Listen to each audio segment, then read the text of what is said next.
Alors, bonjour tout le monde. My name is Gabrielle Lamontagne and I will be moderating today's media availability with Steven Guilbeault, the Minister of Environment and Climate Change Canada, live here from Brussels in Belgium. If ever you do have a question or a follow-up for the question period, just asking so you can change your screen name to include your full name and media outlets, just to make sure that we can take your questions. Bonjour, Gabrielle d'Environnement et Changement climatique Canada. Nous sommes présentement à Bruxelles, en Belgique, lors de la 7e réunion ministérielle sur l'action climatique avec le ministre de l'Environnement et Changement climatique Canada, Steven Guilbeault. Juste une petite demande avant de commencer. S'il vous plaît, changez votre pseudonyme sur Zoom pour inscrire votre nom complet et le média pour qu'on puisse prendre votre question lors de la période de questions et s'assurer que on vous voit lorsque vous avez la main levée. Donc, je cède maintenant la parole à ministre Guilbeault qui fera une allocution et suivi de la période de questions. Donc, Minister Guilbeault will deliver brief remarks and then a question period. Ministre Guilbeault, c'est à vous. Merci beaucoup, Gabrielle. Bonjour aux représentants et représentantes des médias. Alors, nous venons donc de conclure la 7e réunion ministérielle sur l'action climatique ici à Bruxelles. Les résultats de cette importante rencontre sont, à mon avis, très constructifs pour la suite des choses. Récemment, les incendies de forêt qui battent des records historiques chez nous ont répandu leur fumée jusqu'ici, dans le ciel européen. Ça nous rappelle deux choses. Évidemment, les répercussions des changements climatiques sont sans frontières et il y a urgence d'agir pour se donner une chance de limiter le réchauffement planétaire à 1,5 degré Celsius et pour limiter les effets dévastateurs des changements climatiques à la fois sur les humains et la nature.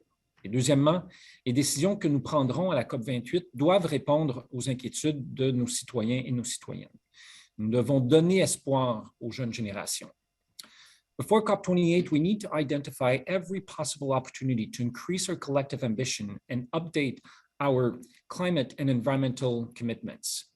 Let me take the time to thank Franz Timmermans, Vice President of the United Nations Commission, European Union Commission, my apologies, and Wang Rangqiu, Minister of Ecology and the Environment of China, for all of the work accomplished these past 2 days and leading up to this meeting.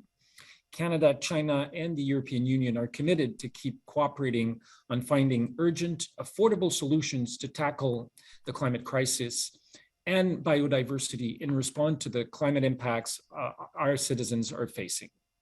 I'd also like to thank Dr. Sultan Al-Jaber for coming to MOCA with an updated national determined contribution for the United Arab Emirates, which includes an economy-wide target.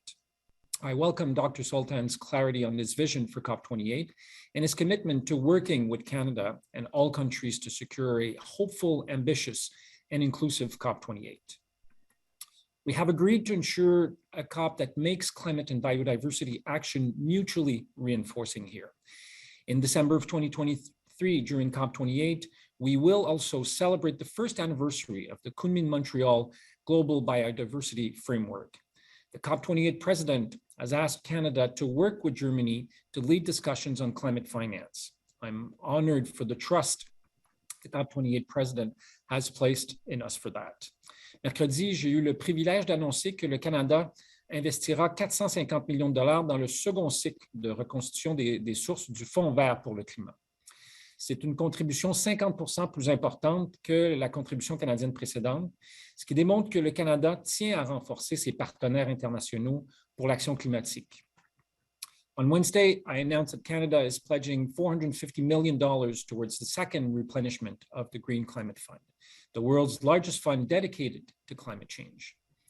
Pendant les 3 derniers jours, j'ai rencontré des organisations de la société civile, des organisations internationales pour discuter des priorités de la COP28. Notre but était de préparer cette COP qui se tiendra en novembre prochain à Dubaï, aux Émirats arabes unis.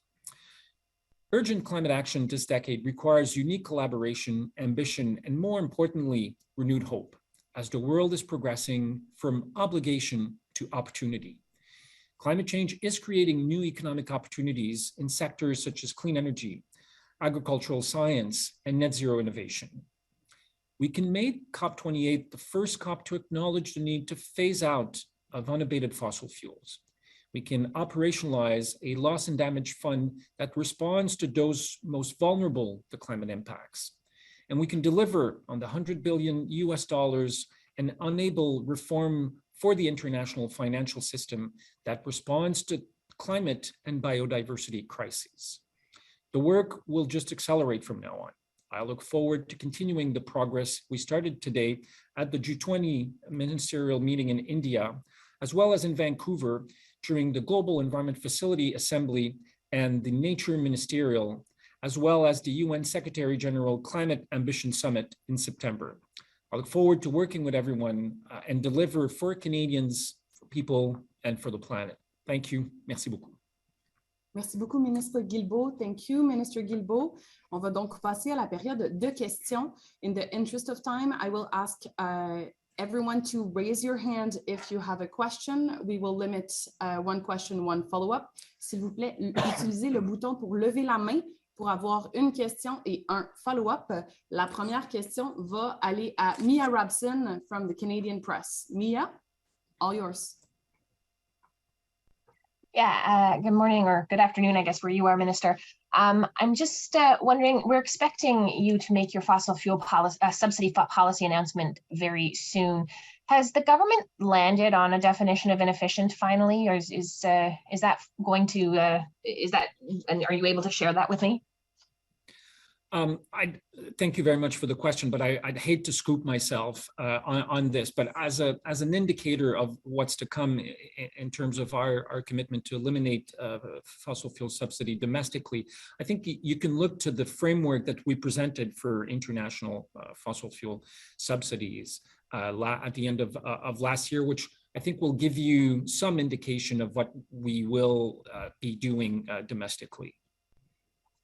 Okay, and is this also going to include finally the peer review that Canada and Argentina were supposed to complete like 3-4 years ago? We want to ensure that we make good on our G20 commitment for the elimination of fossil fuel subsidies, which includes, in the case of Canada, a peer review of our methodology by Argentina. I should point out that Canada will be the first G20 country to do that, to present a framework both for international and domestic elimination of fossil fuel subsidies, and to submit our framework to be peer reviewed. No one else has done that. As far as I know, very few of our G20 partners are in fact nowhere near as advanced as Canada is on this. So I think we are frankly leading the way on this, and it's important that we do that. It's a commitment we made during the last election campaign, and we want to make good on that promise. Thank you so much, Mia. Next question will be Alex Ballingal from the Toronto Star. Alex, all yours. Hey, thank you very much. Just on the Ring of Fire, your colleague Minister Wilkinson had some comments about the Ring of Fire the other day, saying, you know, it might be good, but there are other places that are better. There are concerns about environment, there are concerns about Indigenous buy-in and consent and consultation around that. What's your position? Is the Ring of Fire, you know, we hear Doug Ford really pushing for it, really wanting it to happen soon. Where do you stand on that? Do you think it's a good place for Canada to be looking for critical minerals, or do you think that other places might be better? I think clearly one of the things we are trying to do and have been working with Indigenous nations in Northern Ontario to do is to agree on a framework where if there is exploration and exploitation for critical mineral in the Ring of Fire, it would be done in a way where these nations are meaningfully engaged both in the impact assessment of potential projects and in the deployment of potential future projects, which is why myself and the Environment Climate Change Canada, as well as the Assessment Impact Agency, have been working with these communities and with the Ontario government to develop a framework where we can all agree on, if we do it, this is how it would be done. Unfortunately, we haven't been able to agree yet. But we are still working on a proposal for a regional impact assessment. And so far, the Indigenous nations have agreed to move ahead with this. So we're waiting on the Ontario government to tell us whether or not they want to proceed jointly with Indigenous nations and the federal government to do this work. Any follow-up, Alex? Yeah, I guess, this region has been sort of discussed as a potential, as you know, obviously, hotbed for minerals for over a decade, I think 15 years. Nothing really has happened. We're still talking about building roads. There's one mine proposal that the province is assessing, that I guess the feds aren't assessing at this point. But do you have hope that it's even feasible there, given how long there's been really nothing happening? I think that nothing has been happening because many of the projects that have been proposed have not included the perspective of Indigenous nations. So let me put it this way. I think that for any development to happen in the Ring of Fire, Indigenous nation will need to be part of the discussion and decision-making process for these projects. And that hasn't happened, which is why I think we're not seeing any development. I think that where we are able to or willing to engage, and certainly at the federal level, we are very willing and able to engage with Indigenous nations. I recently approved a lithium mine on the Quebec side of James Bay, where all of the impact assessment was done in collaboration with the Crees. And it was done in a very timely and efficient manner. We think we could be doing that elsewhere across the country, and certainly in the Ring of Fire. It does mean that the province needs to be at the table working with us to make this a reality. Thank you so much. Next question is Davis Legree. Hi, Mr. Guilbeault. In your opening speech earlier this week, you said these meetings should be used to secure new commitments heading into COP28, and you listed peaking global emissions by 2025, accelerating the phase out of unabated fossil fuels, and moving from phasing down to phasing out coal. Just wondering, what degree of support for those objectives did you receive from your international partners this week? I think there is a growing consensus on many, if not all, of these elements. I think there is a growing recognition that climate change is happening faster and more rapidly and more forcefully than many of us and many scientists anticipated just a few years ago. And therefore, our international collective response must rise to this challenge. So we need to accelerate a number of things that we said we would do, but we need to make them happen faster. The elimination of unabated fossil fuel is something that the G7 countries were able to agree to just a few months ago. And I'm hopeful that for the first time ever at a COP, a Conference of Parties meeting, we will collectively be able to agree on that as well. It never happened before. We got close to it last time in Sharm el Sheikh, ran out of time to find common ground. I think we can do that. Same thing with coal. If you look at the recent report from IRENA or the IEA, you see that there is an acceleration, a rapid acceleration of investment in renewables and a rapid decrease in investment in fossil fuel installed capacity around the world. In 2020, investment in renewable, in 2002, my apologies, 2002, according to an IRENA report, investment in renewable energy accounted for 13% of annual installed capacity. Last year, it was 83%. So there is a shift. It is happening. We need to find ways to accelerate and to maintain it and even accelerate this moving forward. Some people have criticized Sultan Al Jaber's appointment as president of COP28, considering he's also CEO of the UAE's state-owned oil company. He was in attendance this week, and I imagine you spoke with him. You just said earlier that you welcomed his leadership. Why is that? Well, because him and his team and the UAE are working very hard to put in place all of the conditions necessary to ensure that we have a successful COP28 meeting in December. Yes, he's the president of the oil and gas company for the UAE, but he also presided over the creation of, if not the largest, one of the largest renewable energy investor in the world.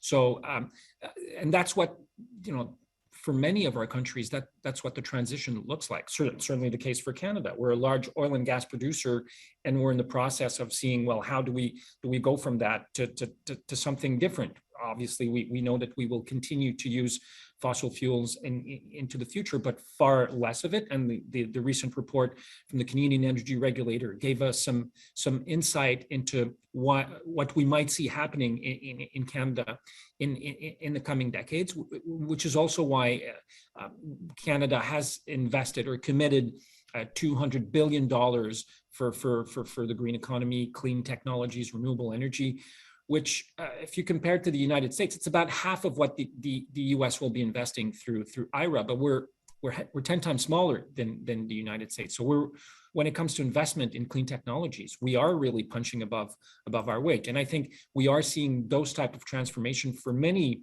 oil producing or fossil fuel producing nations. And I think the UAE is in some ways, not in all ways, but in some ways, in a similar position as Canada is in finding solutions to transition from where they are to where they need to be. La prochaine question va être pour Valérie Michaela. C'est à vous. Oui, bonjour, M. Guilbeault. Donc, une question qui est un peu dans la même lignée que mon collègue qui vient de vous parler. Comment est-ce que vous arrivez à réconcilier cette idée qu'on est prince du pétrole, M. Al-Jaber, comme président là, qui préside la COP28 et nos objectifs de minimiser, de réduire les changements climatiques, les effets des changements climatiques? Comme je le disais, je pense que, alors, il est effectivement responsable de la compagnie nationale pétrolière et gazière pour les Émirats arabes unis, mais il est aussi à la base de la création de l'une des plus importantes compagnies d'investissement dans les énergies renouvelables de la planète à partir d'un fonds souverain des Émirats. Et son pays, comme le nôtre au Canada, travaille à la transition d'un pays, d'un État pétrolier et gazier, comme le Canada. Nous sommes le 4e plus grand producteur de pétrole et de gaz au monde, mais nous avons fait des efforts importants au cours des dernières années pour diversifier notre économie. Des investissements historiques dans les transports collectifs, dans l'électrification des transports, dans les énergies renouvelables, dans les technologies propres. Le budget 2023 porte à 200 milliards de dollars les investissements totaux du Canada dans ces secteurs-là, ce qui est la moitié de ce que font nos voisins du Sud aux États-Unis à travers l'IRA. Mais il faut se rappeler qu'on est 10 fois plus petit qu'eux. Alors, en termes par capita, nous investissons beaucoup plus dans cette transition-là au Canada que ne le font nos voisins du Sud. Et je pense que les Émirats arabes unis sont dans une situation semblable, je ne dirais pas pareil, mais certainement semblable à nous, où le docteur Sultan ainsi que son gouvernement travaillent à voir comment on passe d'un État pétrolier et gazier à un État qui est en transition vers les énergies renouvelables et les technologies propres. Sur un autre sujet, on s'attendait à voir le bilan final des arbres plantés au Canada pour la dernière année. Ça n'a toujours pas été publié. Est-ce que vous êtes en mesure de nous dire ce qui se passe avec ça? Je n'ai pas pu parler à mon collègue, le ministre Wilkinson. C'est le ministère des Ressources naturelles qui est responsable de ce programme. Je crois que nous ne devrions pas attendre très longtemps encore avant d'avoir les résultats. faut quand même voir qu'il y a une progression importante au cours des dernières années. On était, il y a 3 ans, à 8 millions d'arbres plantés. L'année suivante, 30 millions. En 2021, nous avons augmenté ce nombre à 60 millions. Donc, il y a une croissance importante. Mais pour arriver à atteindre notre cible de 2 milliards en 2030, il faut atteindre une vitesse de croisière au cours des prochaines années de 300 millions d'arbres par année. Alors, on n'y est pas encore, mais ça augmente d'année en année de façon importante. Et je suis confiant que nous allons arriver à atteindre cette cible-là de 2 milliards en 2030. Merci beaucoup. Next question will be David Turton. All yours, David. Hi, David from CBC. Minister, you're using language at these meetings such as phasing down. I'm just wondering if you can distinguish, is there a difference between phasing down fossil fuels and phasing out fossil fuels? I think if I've said phasing down, this language has been used, for example, in Glasgow and Sharm el-Sheikh. So phasing down is a reduction, but not an elimination. But in terms of fossil, first in the case of coal, we've already legislated the elimination of coal-fired electricity by 2030 in Canada. I'm confident we will get there even before 2030. But for fossil fuels, our commitment, the G7 commitment, is to phase out unabated fossil fuels. It's not to phase them down. And what I said is that I'm hopeful that this time, for the first time ever at a conference of parties, we will collectively be able to agree on, it may not be the same language, but similar language regarding the phasing out of unabated fossil fuels. Okay, I might have a follow-up to that. Maybe if there's another round of questions, I'll ask you that. But I did want to bring it back home for a second. We're seeing wildfires out west, tornadoes in Ottawa and Montreal. Do you have a message for people back home? And do you have a message that connects to the work that you're doing in Belgium on the international stage to fight climate change? Yes, well, at the end of June, Canada presented with provinces, territories, Indigenous peoples, municipalities, expert civil society, the first ever national adaptation strategy. Because we know we need to help Canadians be better prepared to face the impacts of climate change.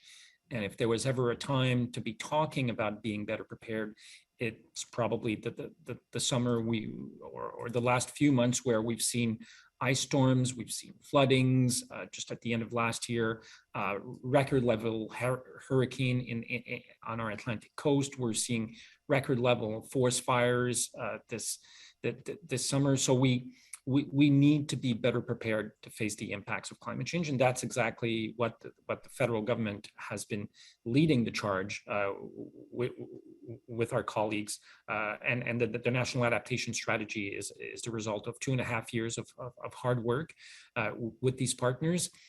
Largest ever public consultation in terms of the number of participants, and more than 32,000 people who participated in the consultation for the National Adaptation Strategy.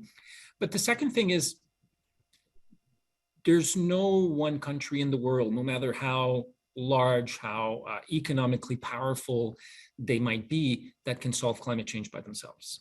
We need to collectively work together. It's the only way we will solve climate change. So these meetings, like the one we just finished here in Belgium, and this international cooperation is essential. That's the only way we can solve climate change. And over the last few years, Canada has become a champion of international cooperation on climate change. And fighting the other international nature crises, such as biodiversity or plastic pollution. And that's reflected by the fact that for a third year in a row now, we've been asked by different COP presidency to play a role on international climate finance. First, it was the United Kingdom, then Egypt, and now the UAE. It's reflected by the fact that the United Nations asked us to host COP15 when no one else could do it. And we, working closely with our international partners and China, helped the world agree to an historic new international framework to protect nature and enhance biodiversity. So Canada we're happy to play this role, but it's essential that we play this role, working with others to find global solutions to fight climate change. Merci beaucoup, Monsieur le ministre. La prochaine question, c'est pour Émilie Bergeron. Émilie, c'est à vous. Oui, bonjour, Monsieur le ministre. À quel point ce qui se passe ici au Canada avec les feux de forêt, les tornades, les inondations, à quel point ça fait partie des discussions avec vos homologues et est-ce que ça a pu convaincre certains d'avoir des cibles plus ambitieuses là, auxquelles vous appelez aujourd'hui? Honnêtement, j'essaie de me rappeler, mais je doute que j'ai rencontré une personne ici à Bruxelles depuis que je suis arrivé qui ne m'ait pas parlé des feux de forêt. Il y avait des gens des îles du Pacifique, de l'Asie du Sud-Est, de l'Europe, de l'Amérique latine, et tout le monde m'a parlé des feux de forêt, m'a posé des questions, quelle était la situation, est-ce que ça allait mieux? Alors, je pense que et le fait qu'on a vu, par exemple, la qualité de l'air se dégrader énormément, non seulement dans l'Est du Canada, mais dans le nord-est du continent nord-américain jusqu'à New York, que la fumée s'est rendue jusqu'ici en Europe, illustre très bien que, et certains en parlaient au cours des derniers jours, même des scientifiques, que les changements climatiques se produisent encore plus rapidement et de façon plus sévère que ce qu'on avait pensé il y a de ça seulement quelques années. Mais ce qui est vrai pour le Canada l'est pour l'ensemble des pays de la planète. J'ai pu assister hier à une cérémonie organisée par l'Union européenne où l'Union européenne et le Parlement européen et la Commission européenne ont décidé de créer une journée de commémoration pour les victimes des impacts des changements climatiques. Pourquoi la journée d'hier? Parce qu'il y a 2 ans, jour pour jour, il y a des inondations dans 4 pays européens qui ont coûté la vie à plus de 200 personnes. Alors, évidemment, nous vivons cette année une année particulièrement difficile sur la question des impacts des changements climatiques au Canada, mais c'est une réalité qui est vécue par l'ensemble des pays de la planète. Alors, il y a une solidarité et un mouvement, un élan de solidarité internationale des uns envers les autres, mais ça, vous avez raison, je pense que ça renforce notre volonté collective d'en faire plus et plus vite pour lutter contre les changements climatiques. Avez-vous l'impression que ça sert un peu de wake-up call, là, si je peux dire, pour tout le monde, pour le monde entier? Bien, je dirais presque pour tout le monde, parce que vous le voyez, vous l'entendez probablement comme moi, il y a des politiciens au Canada, aux États-Unis et dans quelques autres pays dans le monde qui continuent de nier la réalité des changements climatiques ou de tenter de minimiser la portée de nos gestes collectifs pour lutter contre les changements climatiques. Ce n'est pas exclusif au Canada, bien sûr, mais je dois me battre constamment contre des politiciens qui voudraient qu'on en fasse moins pour lutter contre les changements climatiques, qui trouvent que le Canada en fait trop. Alors que nous sommes au début de notre action climatique. Le Canada, pendant de très nombreuses années, n'a pas fait ce que nous aurions dû faire en matière de lutte au changement climatique. Là, on voit que le plan commence à fonctionner. On a le meilleur bilan au cours des dernières années de tous les pays du G7 en matière de réduction des émissions de gaz à effet de serre, alors que nous avons eu la croissance économique la plus forte de tous les pays du G7. Donc, le plan commence à fonctionner, mais nous ne sommes qu'au début de ces efforts de lutte au changement climatique au Canada. Merci beaucoup. C'est tout le temps qu'on avait aujourd'hui.